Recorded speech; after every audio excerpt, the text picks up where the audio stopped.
guys actually came. I should have written something. It's so great to see you all here. This is awesome. I've been planning the show for 1.5 years, so for it to be actually happening right now seems a little bit surreal. I've been performing for a long time, since I was 5. I made my debut in a production of King Arthur Jr. And then in 8th grade, I played Homeless Boy number 2 in a production of Little Shop of Horrors. That's really when I fell in love with the stage. I love performing, I love doing this. I've been performing for a long time, but I still get stage fright pretty good. And whenever I tell people that, they always go, "No, you don't." I'm like, "Oh, okay." I'm sorry. How dare I? But I've been doing stand-up for a little bit. I've been doing theater for a while, and I don't know if any of you have ever seen me do anything with Vanderpump, but I've been doing stuff with that. Thank you. And one guy, only one person in the audience. You had your chance. Stop it. You're embarrassing yourselves now. No, I've been performing for a while, and in preparation for the show, I thought, yeah, I've been doing this for a while. This will be fine. No reason to be scared. And now I'm up here, and nope, still terrified. This is terrible, and well, it's not terrible, but... and, you talk to people about stage fright, and they all kind of say the same thing. They try to give you advice, and the most, common piece of advice we all know is, well, if you get nervous, just picture everyone in the audience naked. Can I get the house lights up, please? Oh, this is worse. I can see all of you, and there's too many. Put them down, I don't want to see them. I don't think I'd ever be able to handle a scenario in which I'm speaking to an audience and they're all naked. That's really bad advice. I think if I had to do that, I would have a lot of difficulty getting to the topics I had originally planned on discussing. I'd be focusing on other things. Namely, why are all of you naked? Why am I not naked? Is this a prank? Because if so, it's very well executed and very mean. This was my night and you took it from me. Should I get naked? Because I don't think I'd be able to do that. Not with these thighs. They're like 2 half-gallon containers of skim milk.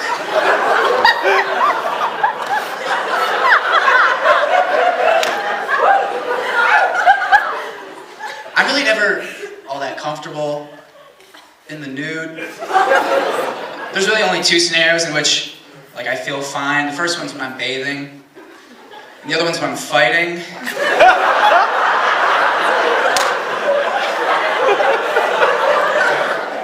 There seems to be a lot of confusion in the room, and I'll address it. I am of the school of thought, and I'm the only student, where I believe the best way to either win or avoid a fight altogether is just to completely get naked. I call it nude jitsu. That's about as dumb as it gets tonight. But think about it. You're in a situation. Someone wants to scrap with you. They want to throw down. They want to throw hands. It's clear by the terminology I'm using that I've never been in a fight. But what do you do in that situation? I think the best move is just to remove all armor. Who wants to fight a naked guy? Who wants to tell that story to their friends? I almost had to use this technique a couple weeks ago. I was at the liquor store getting a beer because every once in a while I like to drink cheap, crappy beer and then drunk text my boss. And I thought this particular night was good for it. So I'm at the liquor store and I took my beer up to the clerk, and it's Miller Lite, be silent, and this is a safe space. And I'm paying for the beer, and I give my debit card and my ID, and I hear someone behind me say, "Man, you look like you're 12 years old."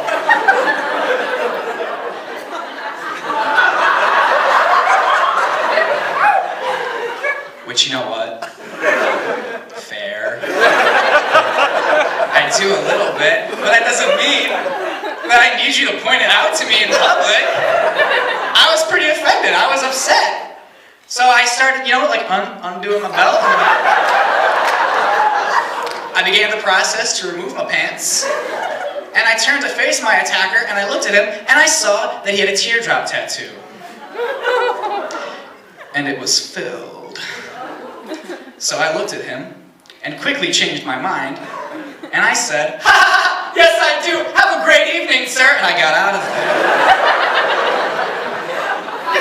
I didn't want to be an additional teardrop. I'm very excited to be at the Nick. This is crazy. If you were to tell me my freshman year that I would close out my college career by doing 1 hour stand-up at the Knickerbocker, I would have told you that you're crazy. But it's a good idea, because the reason I did this show was to get my name on the marquee. That's not ego, that's the only way I felt comfortable correcting the guy who's been calling me Josh for the last 4 years. If you're here, you know who you are.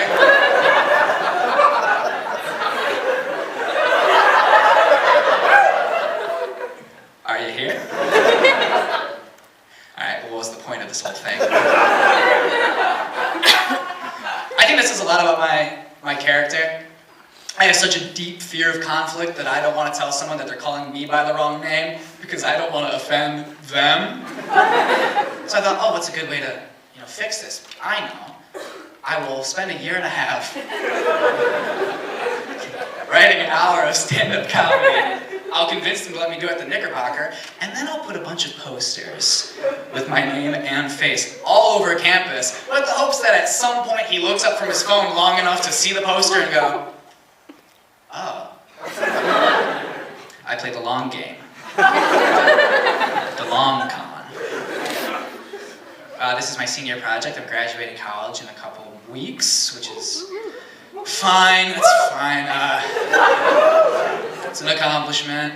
I feel good about graduating college. I think I'd feel better if I hadn't spent the last 4 years here. I don't mean that in a negative way. I don't mean that at all. I love that I went to Hope. I feel very lucky to have gone to Hope and graduating with a degree in theater and a minor in Spanish, and I'm going home to get my real estate license. Yeah, nothing like the sound of people laughing at your future plans. But no, I feel very safe here all the time, and I don't think that's a good way of getting ready for the real world. There should be an element of danger with everything. And if you think about it, we claim tables here at our dining hall by placing phones on the table and walking away, and no one takes the loan.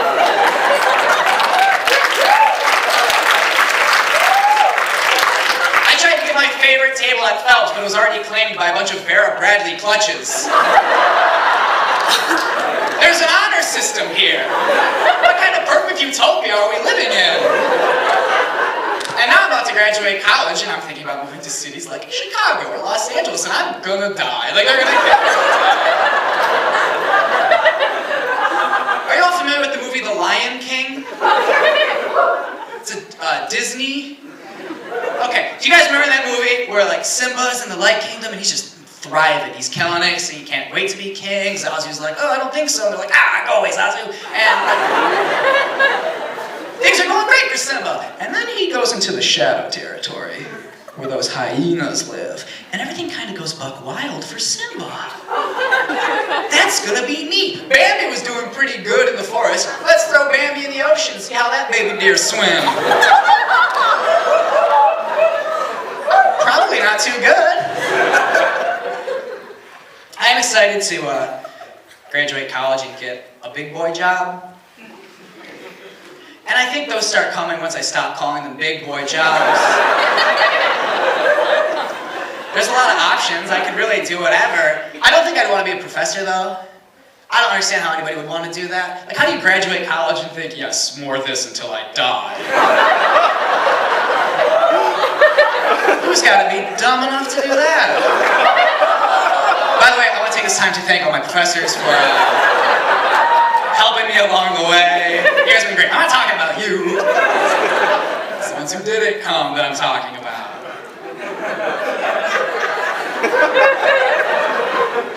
There's professors here who are going to grade this. Who hoops. I worked a lot of young person jobs, like a lot of college kid jobs. I washed windows last summer. Yeah!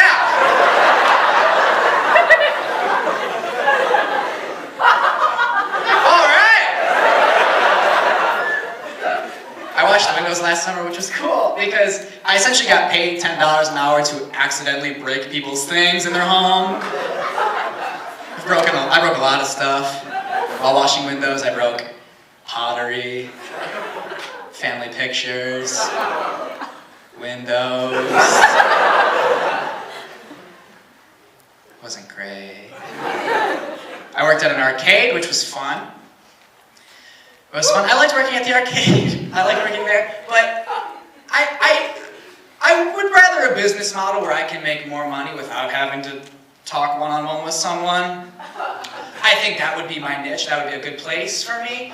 Like to just, kind of walk around, make some money, and not have to deal with someone complaining about whether they did or did not get the tickets they deserved. It happens on a daily basis in the arcade. Working at the arcade, though, is good because it gave me a lot of stories that I otherwise wouldn't have. It put me in a position where I said things to people that, I never thought I would say to someone. Like, when I got hired at the arcade, I never thought I'd ever say, "Hey guys, maybe don't dry hump on the couch, there's a bunch of kids here." Don't do that so much.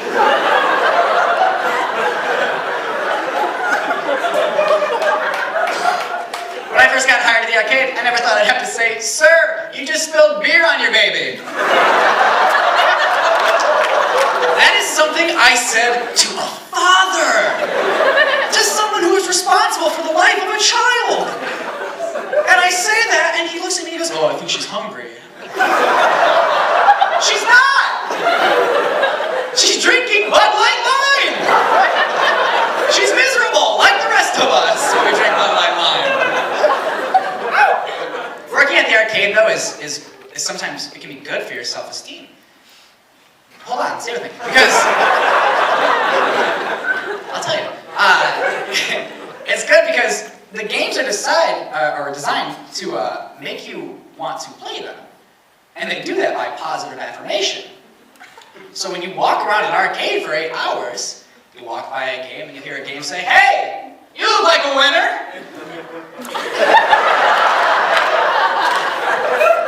Really? Thank you, Dizzy Chicken. I was feeling pretty down on confidence today, but you turned that right around. Another game will be like, "Hey, give it a shot." "I will." "Thanks, Down the Clown."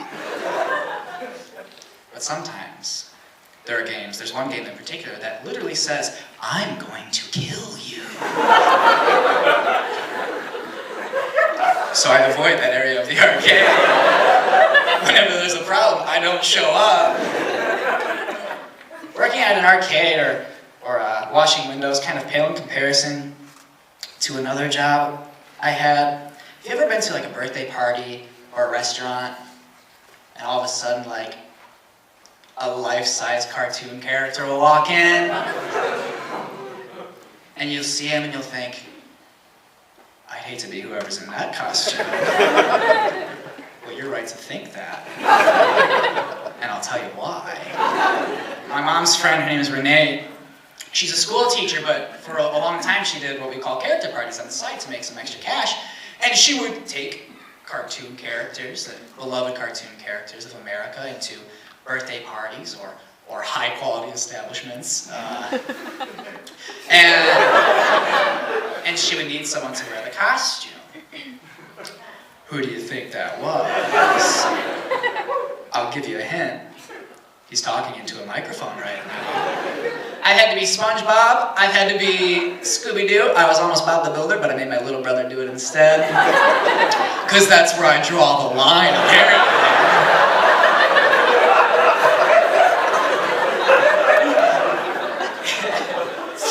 So the way this would work is that Renee and I would drive separately. It was typically at a restaurant called Ramshorn. I don't know if it's the east side of Michigan. Yeah! I'm a little bit less enthusiastic about Ramshorn than some of you are. But the way this would work, we would pull into the restaurant, and I would park in the far corner of the restaurant by the dumpster because behind the dumpster was my dressing room.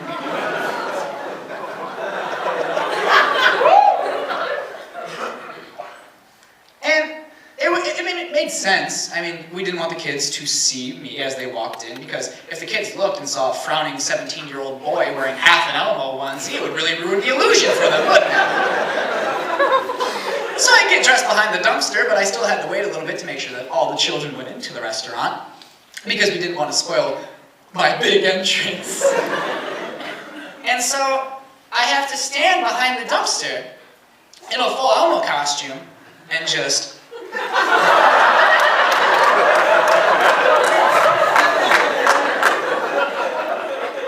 kind of wait for my moment. And this never really happened, I don't think, but I always really hoped that someone who had no idea what was going on would just be like walking down the street and they would turn and see a life-size Elmo just prepping. What does Elmo have planned? What's he doing here? So when everybody was in the restaurant, we would go towards the front door, and I would have to be led across the parking lot because I was wearing a giant Elmo head that had multiple blind spots. So I'm off to see the wizard dressed as Elmo, and like my head is like this, and I'm dragging my feet because the costume's heavy and I'm miserable. And when we get to the front door, I couldn't go in yet because Renee had to go inside and set up the music for my big entrance. So she would take me to the edge of the street, and I would have to wave at cars as they drove by, so as to entice them to come into Ramshorn, which, incidentally, was the exact opposite of what I wanted them to do. When it was time to go into the restaurant, Renee would come out and get me, and she would bring me in, and every time she would open the door and say, "All right, look who I found on Sesame Street, it's Elmo!" And people would lose their minds, they went crazy. Even the adults were like, "Yeah! Elmo's in the house! Do you remember me, Elmo?" "No, I'm a 17-year-old boy."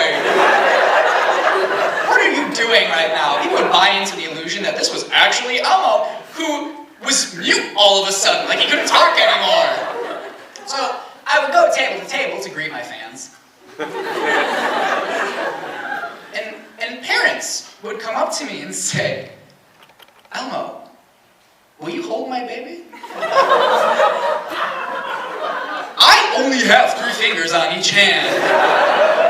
That's not good for baby grippage. But they wouldn't care. Like, they wouldn't care at all. They would make me hold their kid and take a picture. So I'm holding this baby dressed as Elmo. And I would think, I'm at great risk of doing the worst thing you could ever do, which is drop a child while wearing an Elmo costume. And, like, I think we all can agree that the Elmo costume makes it worse, because out of the Elmo costume, I'm just a normal dude that dropped your baby. In the Elmo costume, not only have I dropped and probably injured your child, but I've also ruined a beloved franchise for you. Every time Elmo comes on the TV, little Veronica's gonna point to the screen and shriek and start calling Elmo the bad man. I can't do that in good conscience. I didn't drop a kid, though. I felt the need to tell you that. I didn't want the rest of this show. There's a lot left. I'd be like, okay, he's doing pretty good, but he never clarified whether or not he dropped a kid. And I'm not comfortable living in fear of that. He should have addressed it.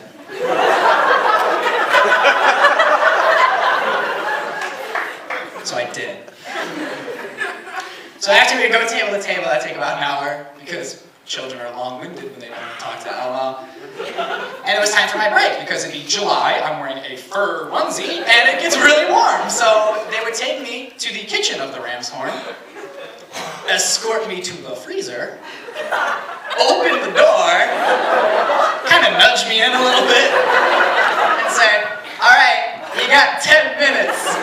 And then they close the door behind me.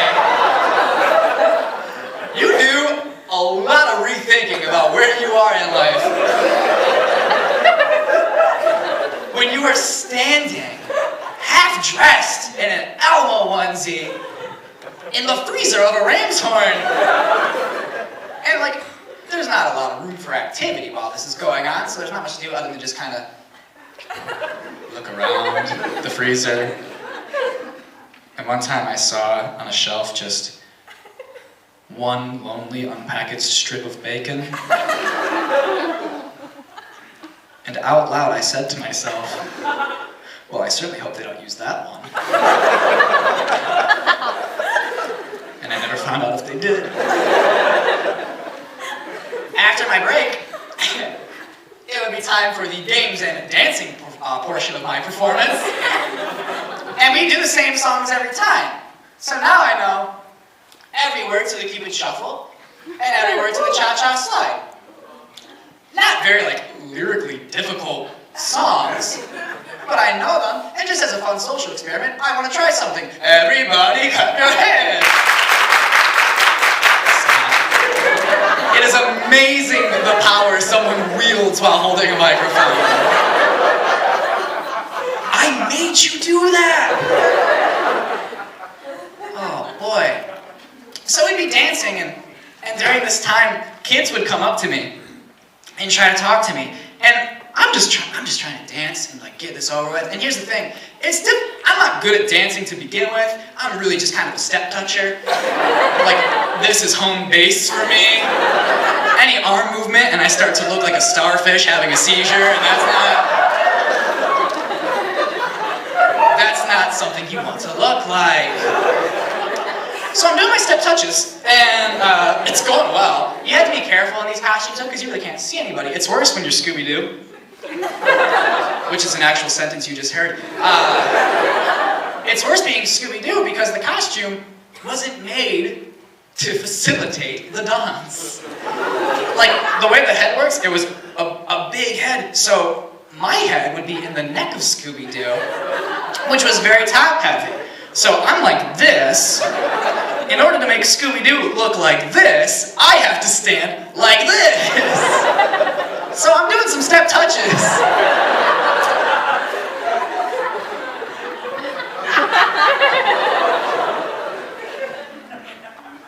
And you gotta be careful, because Scooby-Doo has a tail, as we all know.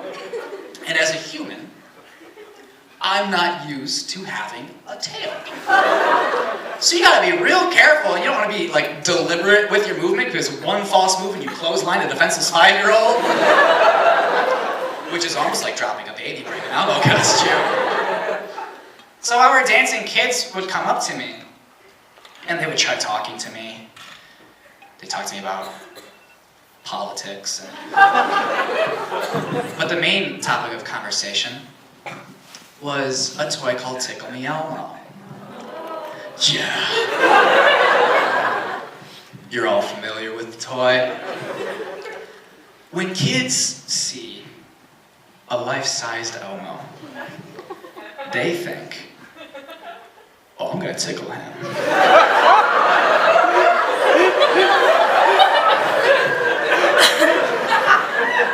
I got to tickle that Elmo.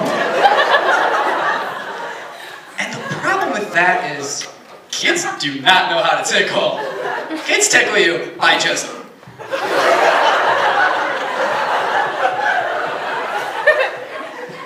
And the problem with that is, they are yay high.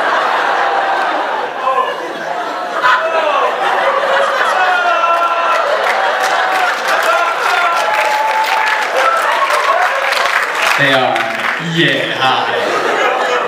So I'm getting destroyed in the bathing suit area by a gang of 5-year-olds.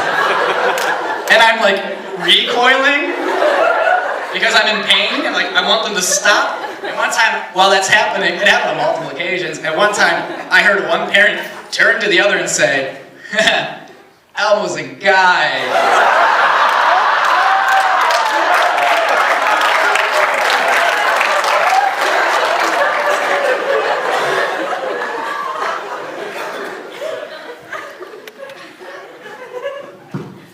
was Aquafina that I just drank.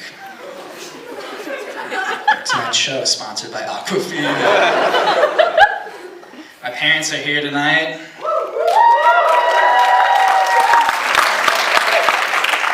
It's not good, because basically this show is just me putting them on blast for about a half an hour, and then I gotta see them after. My parents have conditioned me to be able to deal with like a lot of weird things, because my parents are two very weird people. I love them, and they're the reason I'm weird, but they're very odd, and they deal with situations very differently than I think a lot of people would. Like, for example, this is how my dad introduced my little brother. We all just met like this group of people, and we were talking to them. It was my dad and I, and then my little brother William joined the group, and he started talking. My dad noticed William, acknowledged the fact that he probably should introduce the kid, but didn't really want to throw his back into it. So he looks at William, looks at the people we're talking to, and says, this is my son. Whatever, he's got a birthday in October.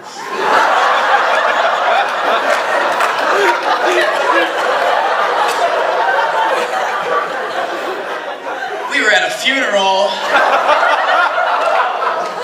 and the guy my dad was introducing William to was the son of the man who had just passed away.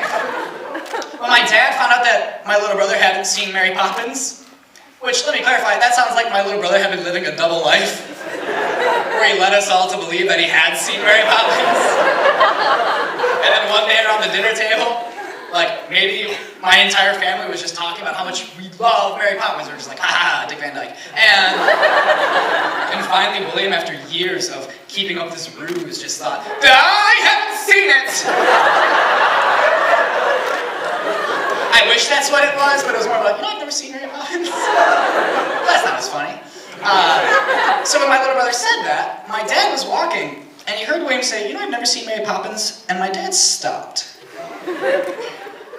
And he turned around to face William and said, You've never seen Mary Poppins? And William said, No.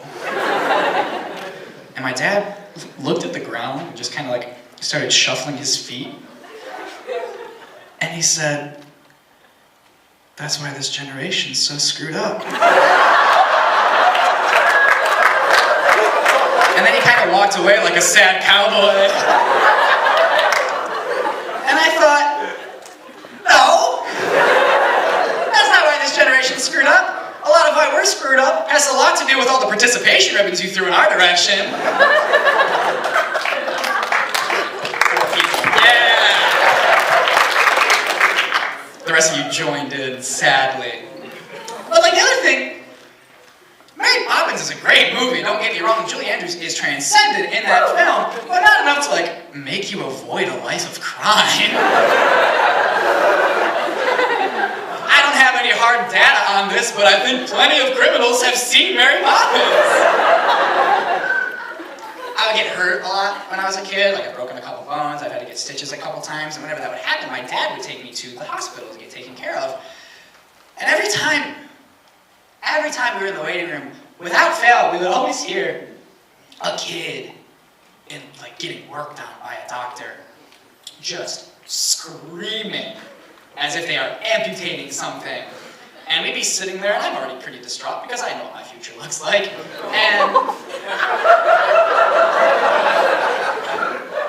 And every time my dad would hear it, look at me, and say, Do you know what they told that kid before they got started? What? This isn't gonna hurt a bit.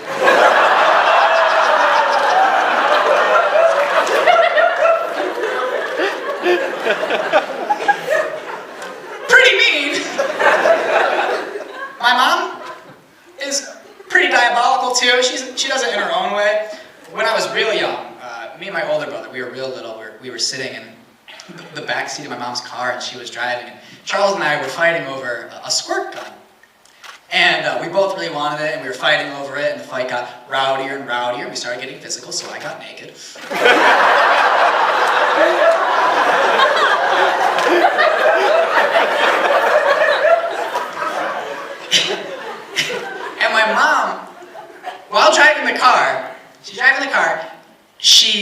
tired of hearing Charles and I fight over a squirt gun. So without looking into the back seat, like she had eyes in the back of her head, she reached back, grabbed the gun in one attempt, took it, and then threw it out the window and then kept driving. And Charles and I stopped fighting because now we had a common enemy. And the enemy of my mother is my friend. My mom wants her grandchildren to call her the warden. That's something she wants. Hey, Mom and Dad, may we be excused from the table? Well, we're not at our house, we're at your grandparents'. You're gonna have to ask the warden. That's something she dreams of. And it's my fault. Like, my mom and I, we have a relationship where we really like to mess with each other. Like, I have a sweater that says Best Dad. And she doesn't like when I wear it. Like, she's tried hiding it from me. And now that I know that she doesn't like it, I wear it anyway. I took my driver's license picture in the sweater. And I asked her, I said, Mom, why don't you like the Best Dad sweater? And she said, I don't want people to think that you're actually a father. And I'm like, Mom, people don't believe me when I tell them I have my driver's license. You don't have to worry about that. It's okay, she does this thing where, you know, like those lighters that you can bend. Right, one person does. So, here's just one person go, continue. I don't care if later, you were like right over here, weren't you? Yeah, I heard ya. My mom takes them, bends them at a 90-degree angle, and then waits around corners for me to walk by. And then when I walk by, she like lights it, and I scream. So we have a very, you know, back and forth, contentious relationship. So we were arguing about something one day, and I said, you know what? When I have a child, I'm gonna make them call you the warden.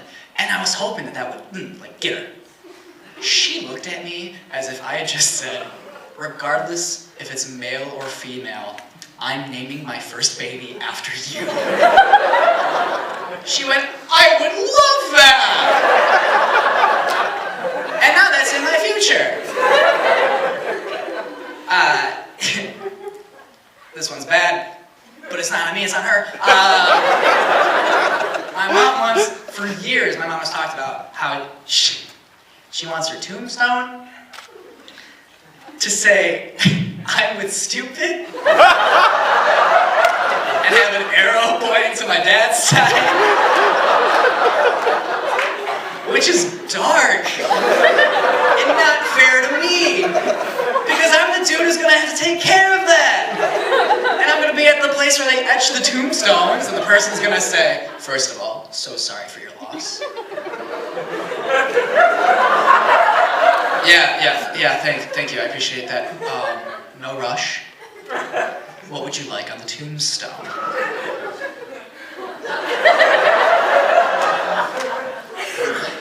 Can we get it so you write, I'm with stupid? Ah, yes, package 4.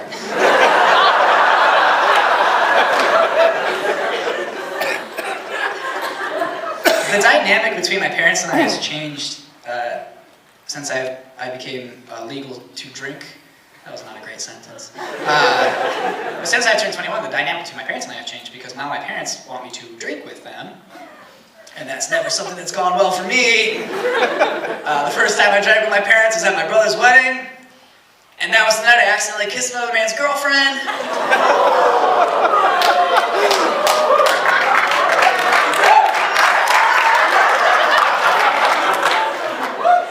An applause break for what you perceive as infidelity. It's not how it sounds. What happens when I drink? I become very affectionate. And I need everyone in the room to know just how much I care about them, love them, and value their presence in my life. And I do that by just smooching foreheads. So at my brother's wedding, I was pretty lubed up.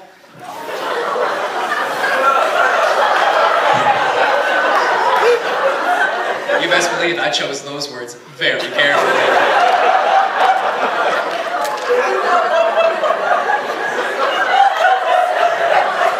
So I'm going down the line of people I care about. I see like a line of 6 or 7. And I just go... And I went off to the dance floor because Whitney Houston needed someone to dance with and I was going to oblige.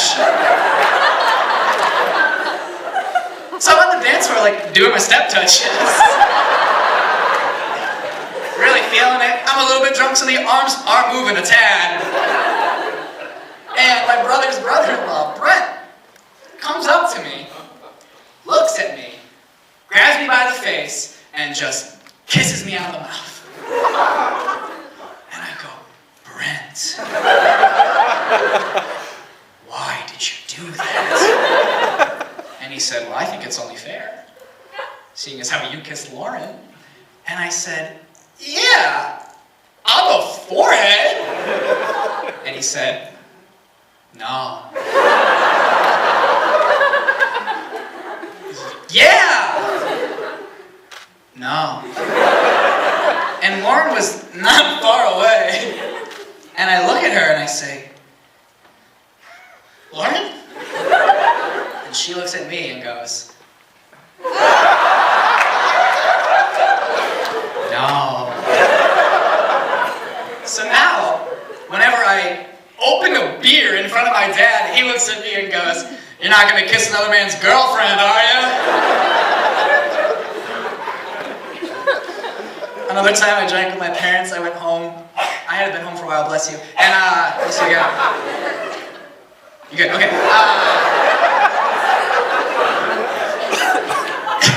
To surprise him, I walk through the door and my mom's standing in the kitchen. I walk in the door and I say hi, and she turns around, looks at me and goes, tricky, tricky white boy.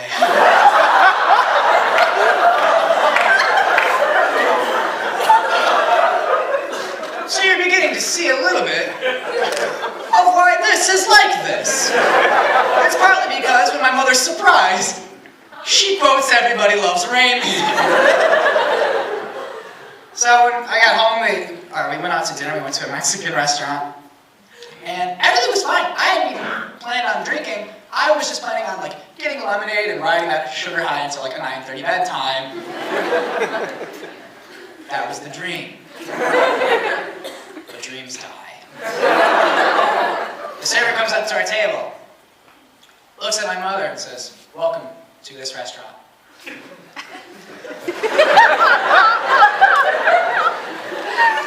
I got a little bit lazy just then, and you called me.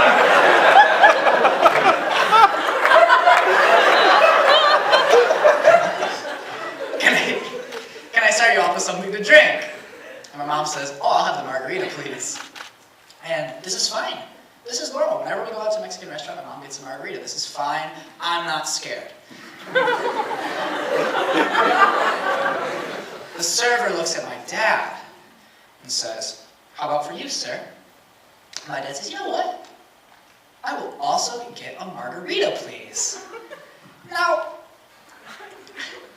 you ever look back on a night, whether you drink or not, and you're able to pinpoint an exact moment, and you think, that is when everything went wrong for me. This next moment is when that happened for me, because after my dad said, yeah, I'll have a margarita too, the server didn't even consider the third person at the table and said, okay, you're both getting margaritas. Would you like me to just bring a pitcher of margaritas to the table? That is when my dad looked at me and said, you drinking?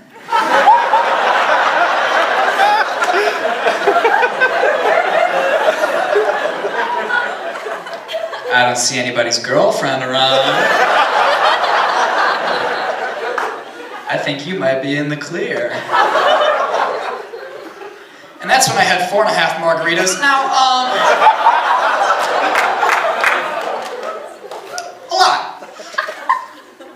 You don't want to be the guy with your friends saying I love you guys. I love you so much. You really don't want to be that guy in the backseat of your mom's Honda Pilot.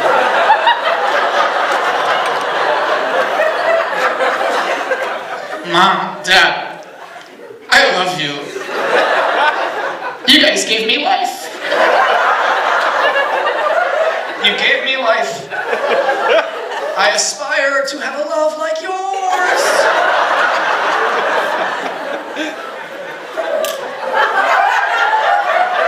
I'm so lonely, Mom and Dad.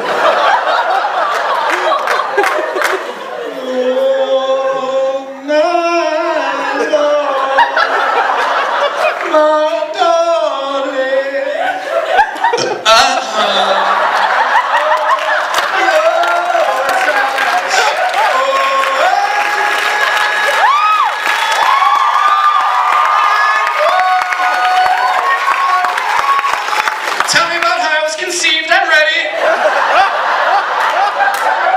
Tell me all about it.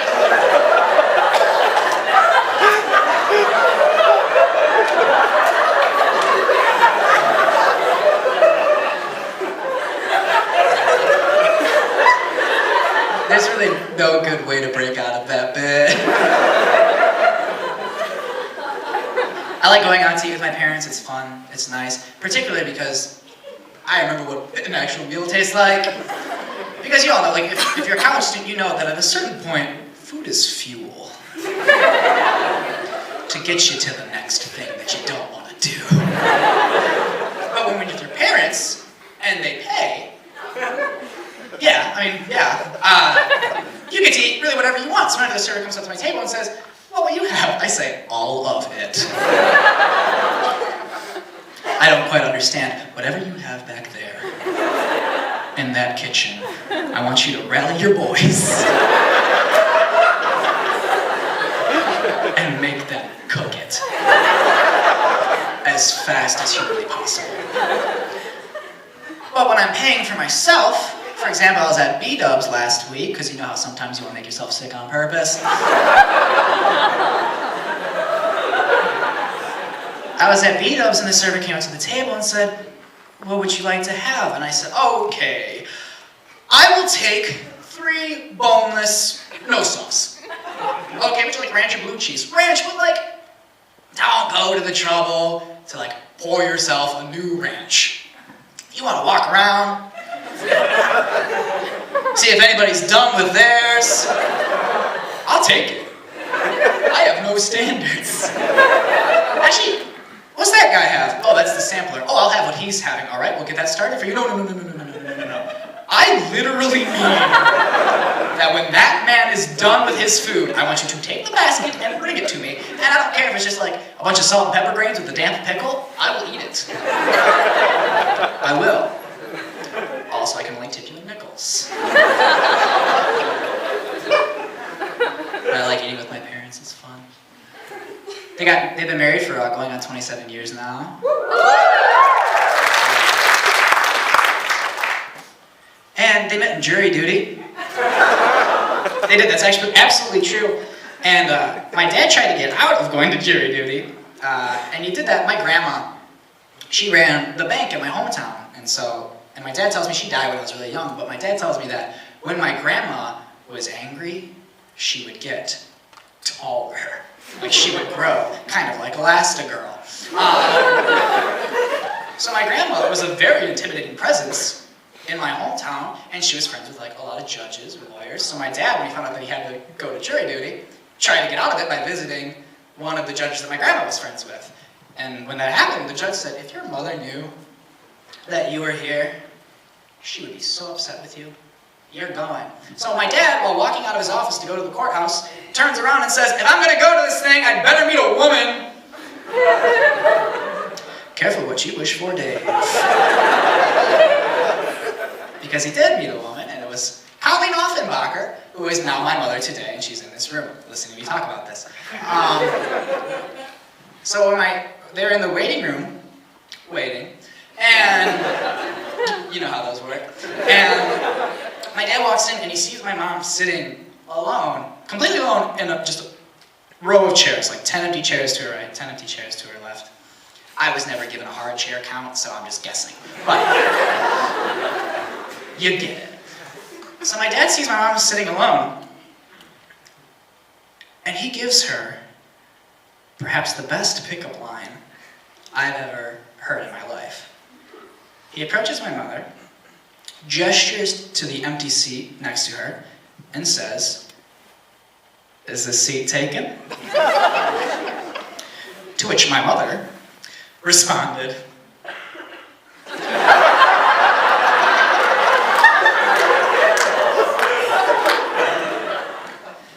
So my dad sat down and they started talking, and my dad started talking about like what he's passionate about. He loves music, he loves horses, he's been riding horses his whole life, so he starts talking about that. And I asked my dad, I said, "Dad, when you met Mom, what did you think of her?"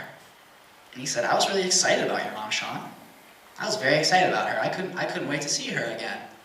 I thought, oh, that's cool, Dad. Way to be. Mom?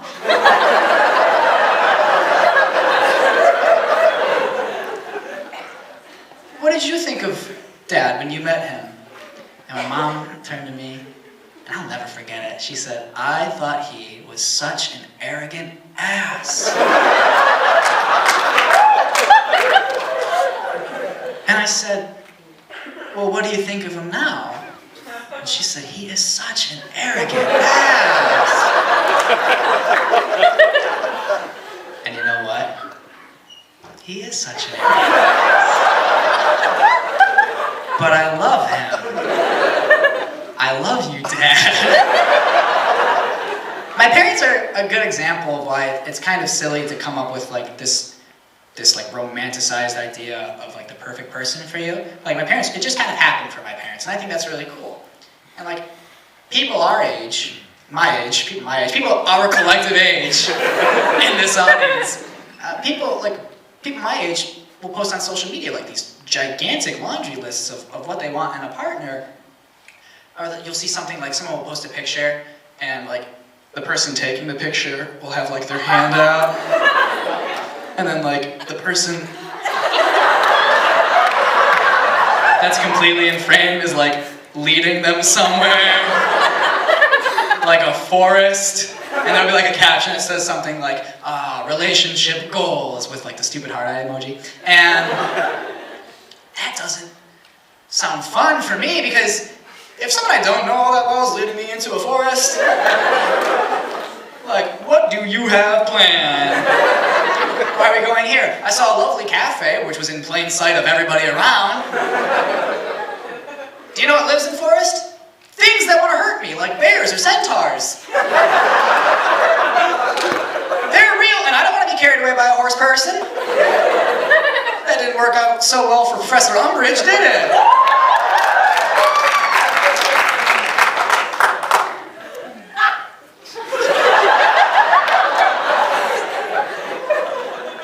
I'll see other things. One time I was scrolling through Twitter and I saw someone tweet, "For my next relationship, dancing in the kitchen is a must." And then I immediately unfollowed them. And I thought, why? Why is that a must? There are plenty of better musts to be had, lady. I think that's an irresponsible way of like thinking about it, because what happens when you're on a date and you're with just like a wonderful, wonderful human being, just a top-notch dude, and you're talking, you're conversing, and you say, "So tell me a little bit about yourself, Stu." And Stu looks back at you and says, "Well, you know, I've got a full-time job, so I'm financially secure. I like to read. I like to be outside a lot. I love to give back to the community, especially if it's helping kids or animals. I love kids. I love animals, and I have no emotional baggage that will certainly scar you for eternity." Good. Sounds good, Stu. Now,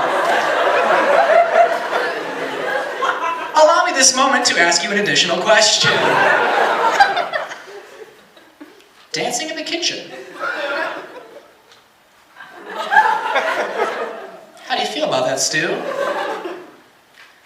I'm sorry, how do you feel about dancing in the kitchen, Stuart? I don't really understand. Just answer the question, Stu, please. How do you feel about dancing in the kitchen? Well, I don't think I've ever really thought about it. Ha! Cool. Check. That's priority numero uno, Stu. Hit the bricks.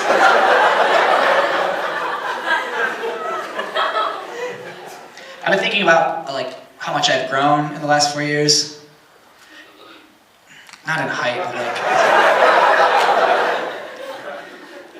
you get it. But I really changed a lot in the last 4 years. Like when I showed up to school, I was very excited, and I thought, I'm gonna be a social butterfly. I'm gonna make so many friends. And now that I'm a senior, I'm like, I'm good with the 3 I have.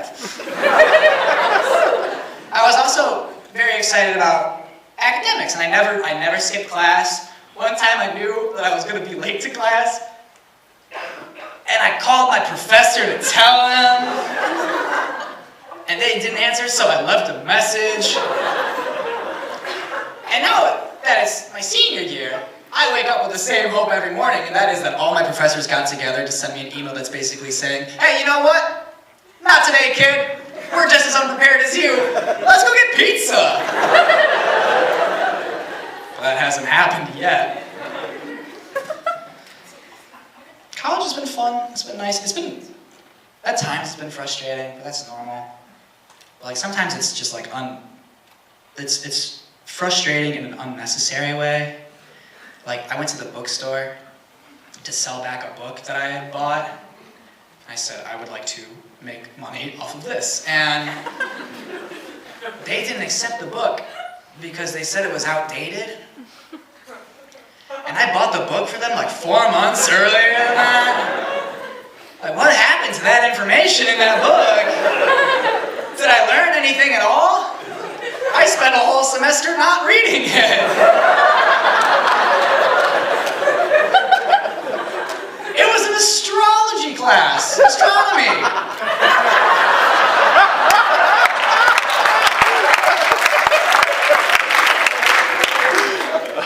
What were we getting wrong about stars up until 4 months ago? That needed a revamp.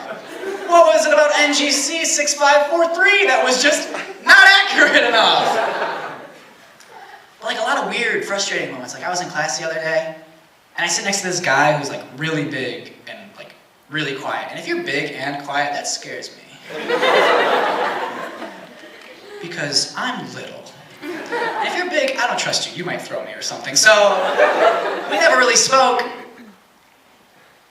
On the first day of class, I entered the room, and I was running a little bit late. So when I got into the classroom, there was only one seat available, and it was next to him.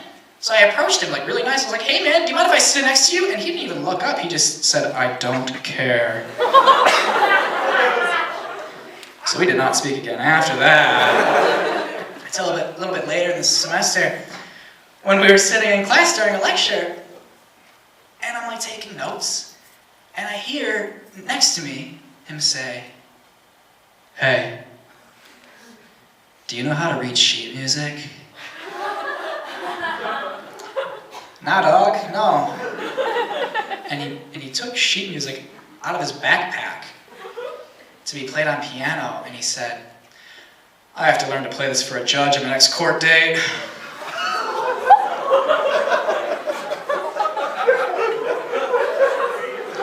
So a couple questions for this guy. One, what court is he going to? And two, what crime did he commit where he was sentenced to piano lessons? What did he do? How is that court operated? Is it just Simon Cowell in a white wig? He decides whether or not you played hot cross buns adequately enough? That was dreadful. 7 years of tuba. That was my Simon Cowell impression. A lot of weird things happen in Holland too. I'm really gonna miss Holland when I move far, far away from it.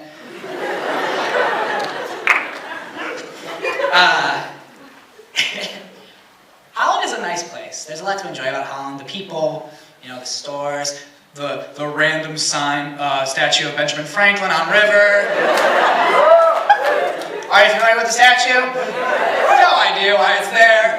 If you haven't seen it, there's a life-size statue of Benjamin Franklin sitting on a bench, reading the entire Constitution. What are we commemorating? It was on this day in 1788 that while on his trek across North America, Benjamin Franklin stopped here in what would be Holland, Michigan, to just check that the Constitution was doing all right. Not a lot happens in Holland, and you know that because, or at least I know that because on multiple occasions I've had people tell me about the Great Fire of 1871 as if it was like 2 weeks ago. Like, I've been brought into basements by someone to say, ah yes, this pillar that is charred was burned during the Great Fire of 1871. I'm like, cool, I mean, yeah, that's great. Why did you bring me down here? It's just like a piece of black wood. Unnecessary. I was walking down the street one time. I was on 8th Street. I was walking alone. And I'm fine. And there was these two guys on the opposite side of the street. And they were walking together. And I was walking alone. And they look across. And one sees me and shouts, "Longboards are lame, bro!" And I was not on a longboard. And I looked around to make sure that they were talking to me, and the guy kind of just maintained eye contact, like, yeah, dog, it's you I'm talking to. And I thought, where are you coming from? Did you just come from a meeting of the minds where you decided the status of whether or not we think longboards are cool? And then at the end of the meeting, you're like, okay, it's decided they're lame. Rush out and tell everyone you know.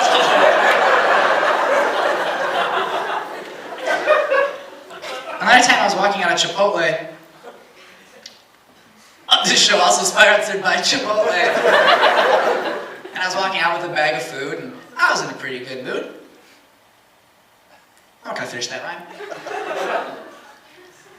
And carrying a pizza, as you know they do, and he was delivering to, it was weird to see a pizza guy making a delivery because we were at a strip mall. I was at a strip mall, and there's no houses around, so I thought when I saw this guy, I was like, oh, crack wise for a second. So I looked at him and I said, what are you, delivering that to Chipotle or something? And he looked at me and said, yes.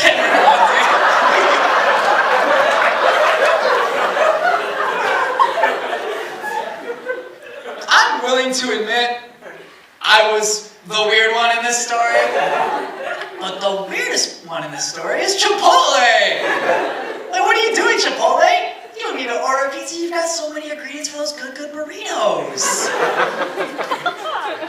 Don't overwork. I could probably work on being a better person. I do this thing on Facebook where if I see an old person in my people you might know, I add them. Regardless if I know them or not. And it's because first of all, I love old people. Oh God, I love old people so much. They're so great, they're so nice. I love them on Facebook, and they are everywhere. Facebook is the Fort Lauderdale social media.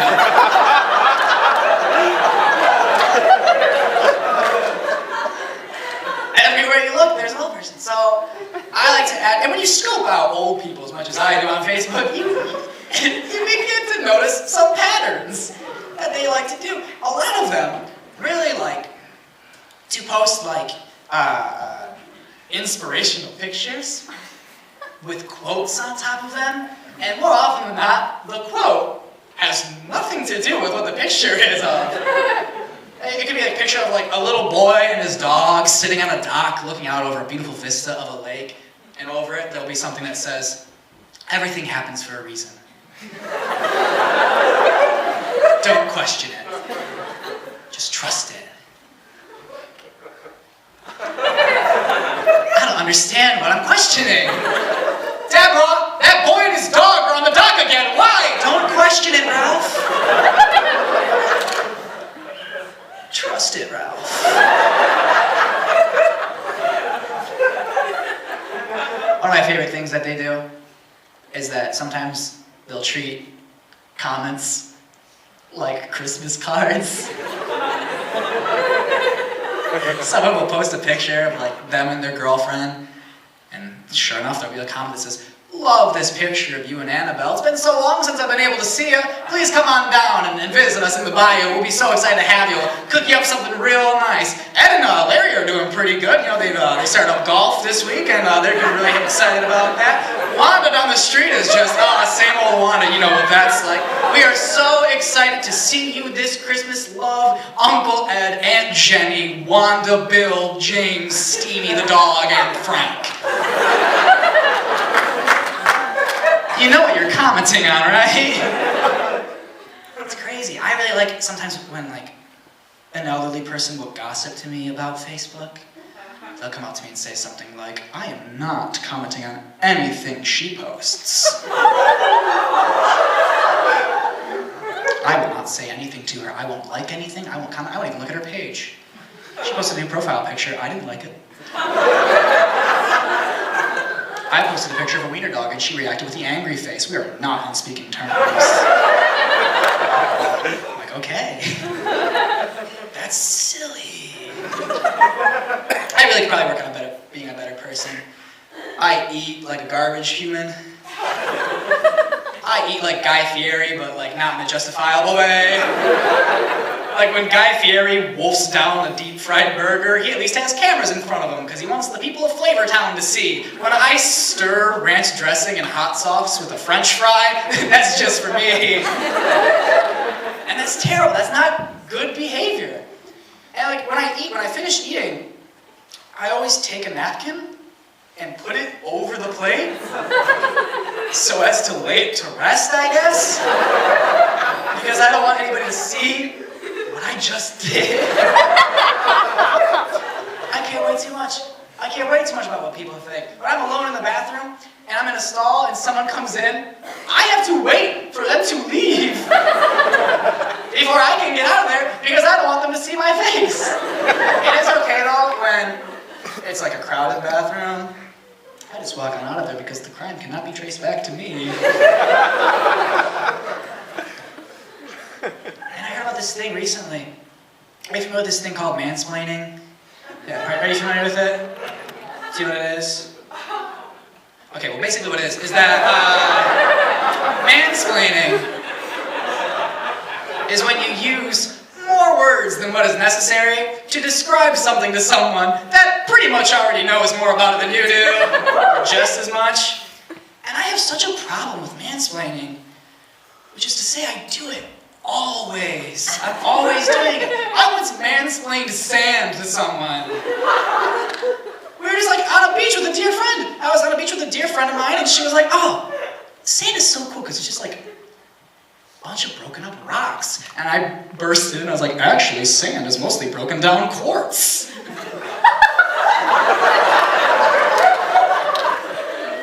Which is true, but that's not something that needed to be pointed out.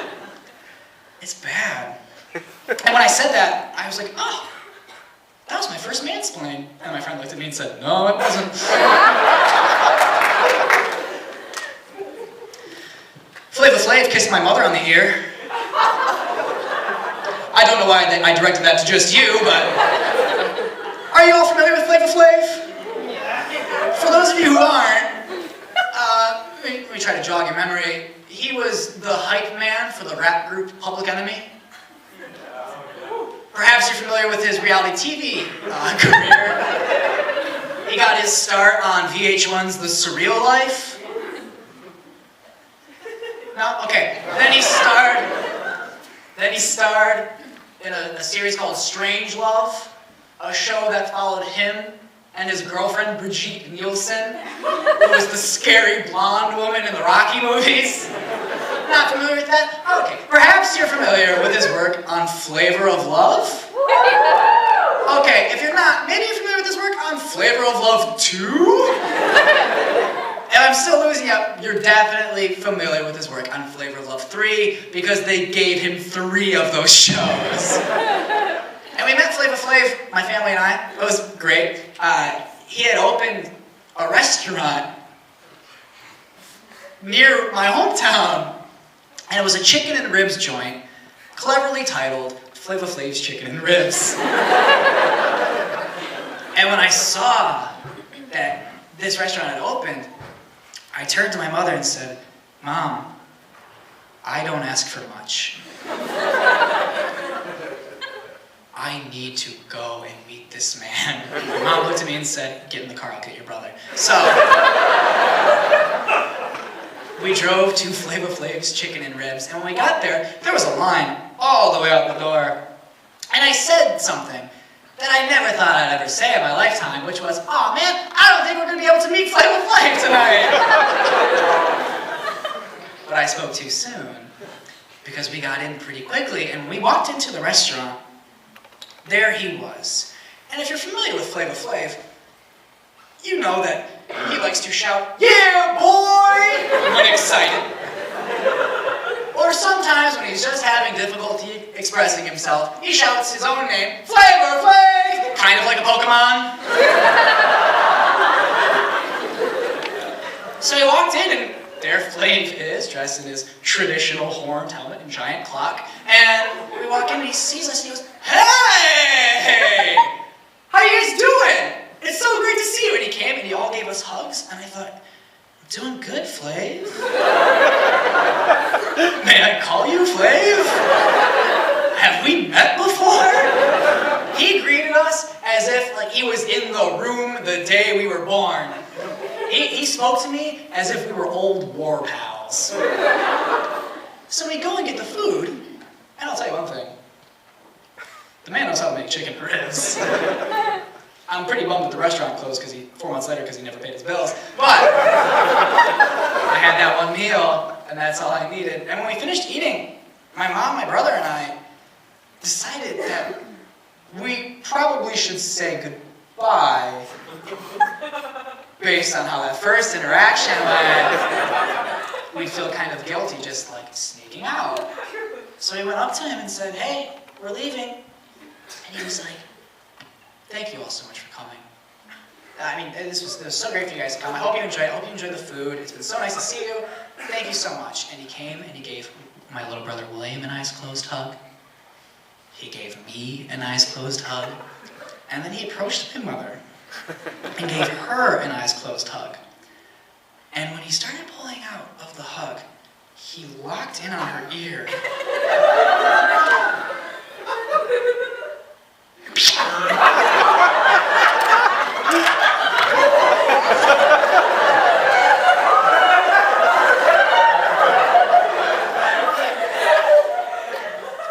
And I went from living my dream to, we have got to get out of here as quickly as possible. I think about that story often.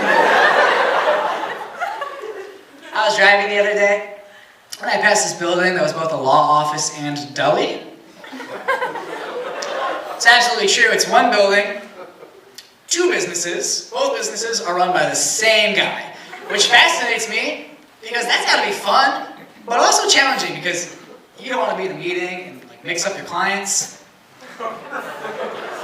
Like you don't want to be in a meeting with someone and say, "I'm sorry, Mr. Davis, did you want the salami or the divorce?" Now, if you're not laughing at that joke, that's fine. But here's the part that I left out. The guy who runs the law office in deli is blind. So, that becomes less of a joke and more of a legitimate concern. I care about this man.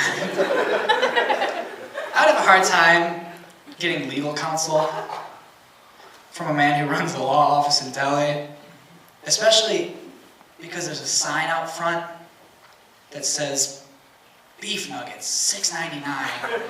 And I don't want to have to compare the law practice I'm receiving to a plate of beef nuggets. Anyway, speaking of the institution of marriage,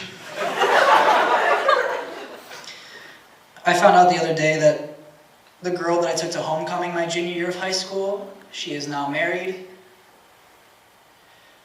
So I guess she didn't have that good of a time with me. I found out over Facebook because Facebook does this really fun thing where it lets you know when the ones you have once loved have moved on with their lives. I was pretty upset. So I was scrolling through and I thought, this is how you tell me? this is how you let me know we danced a kiss from a rose together. That's something you cherish. I was not ready to let my feelings go unnoticed, so I called her. Picked up the phone and dialed. Hello, Stephanie? It's Sean. Message received. I hung up.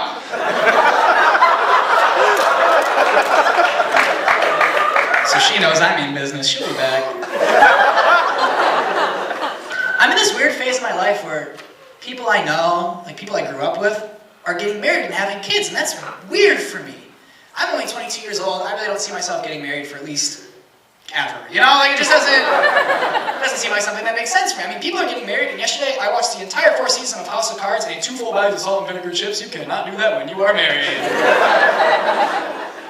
And my brother and my best friend just got married. To separate women. Just felt like I had to clear that up. And people keep coming up to me and saying, so, you next? When are you tying the knot? Why? Why does it have to be me? My little brother's 18, he got married in 1940, that was a thing. Why did that have to change? What, Sean, you don't believe in ring by spring? I don't believe in ring by 27, to be honest.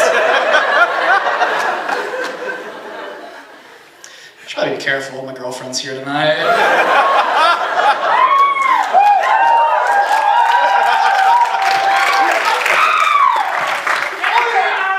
I have a girlfriend, which is funny. When I first met her, I thought, oh, she thinks I'm an idiot. And now I'm sure she thinks I'm an idiot. Because she calls me an idiot. Which is fair. I mean, you watched me talk for like the last 45 minutes. You understand a little bit. But it's funny that I have a girlfriend because with or without facial hair, I still look like I'm 15 years old. And no one's going to want to date you if they think they might be committing a crime. And my girlfriend looked past that. It's also funny because I'm just historically bad at talking to women. Like, I'm just bad at it. I can be friends with a girl, like I can, but if there's any gray area where I think there might be a chance of us dating, I cannot function. There's really no reason for me to try. Freshman year, I was in my dorm, and I heard a knock on my door, so I went to answer it, and I opened the door, and there was this very pretty girl staying there, and she looked at me and went, oh. Great start. You're not who I wanted. Relax. I think she was into me. And I didn't know what to say. Because what do you say to such a kind greeting from a stranger? Oh, you're not who I wanted? Well, I can try to be. I didn't know what to say, and when I don't know what to say, I get very uncomfortable. And when I'm uncomfortable, I make jokes. And the problem with that is, no girl has ever been able to tell when I'm joking and when I'm serious. So when she said, oh, you're not who I wanted, I thought, make a joke. It'll go fine. So I looked at her and said, you sound just like my father.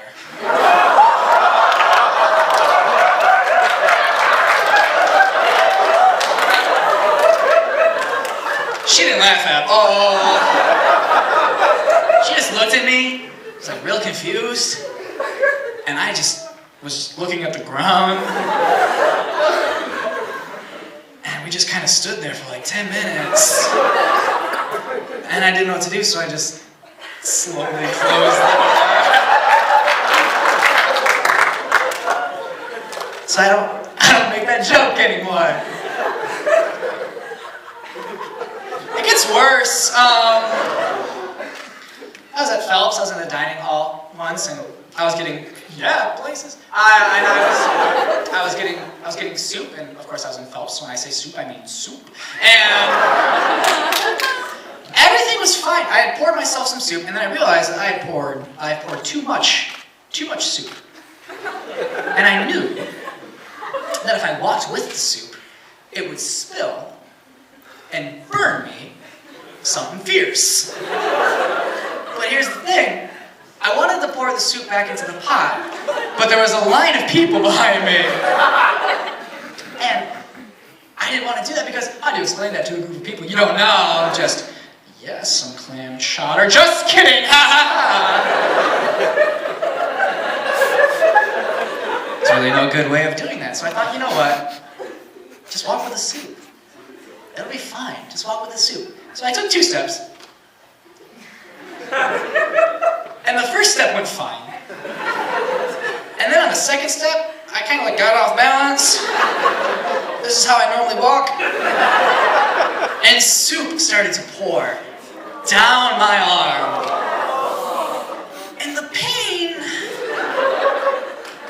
was excruciating. And I turned around and I saw this girl looking at me just horrified, just...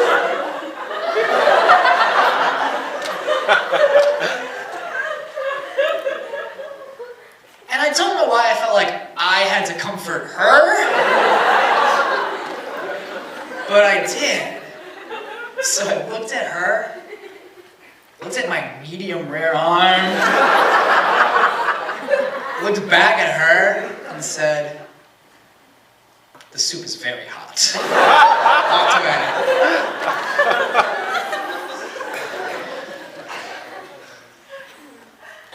It gets worse. I was on the quiet floor of the library and I just finished up an evening of studying. And I was walking down the hallway and there's study rooms off of the hallway that you can see into because the doors have windows. So I looked in while I was walking by and I saw the prettiest girl I had ever seen until I met my girlfriend.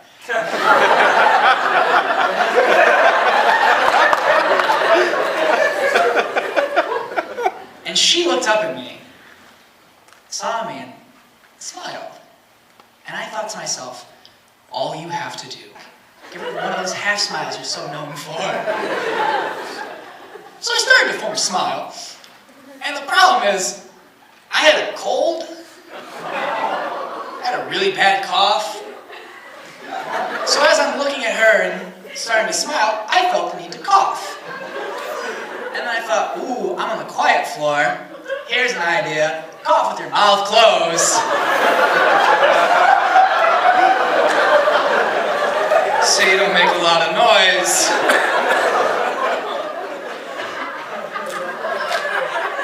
So I'm walking by and she looks up at me and smiles.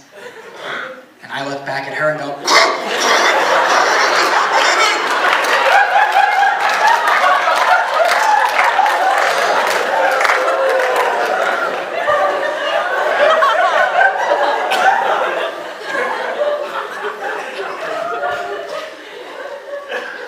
and when I got to the end of the hallway, I realized I was walking in the wrong direction. I needed to get to the stairs, and the stairs are over there.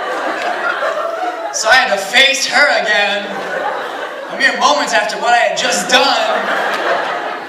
So I walked by, and she looked up at me, only she was not smiling this time. And I didn't know what to do. And when I don't know what to do, I get uncomfortable. And when I get uncomfortable, I think, make a joke. And it'll go fine. For this joke, stick with what the two of you know. So she looked at me like this, and I looked back at her and went,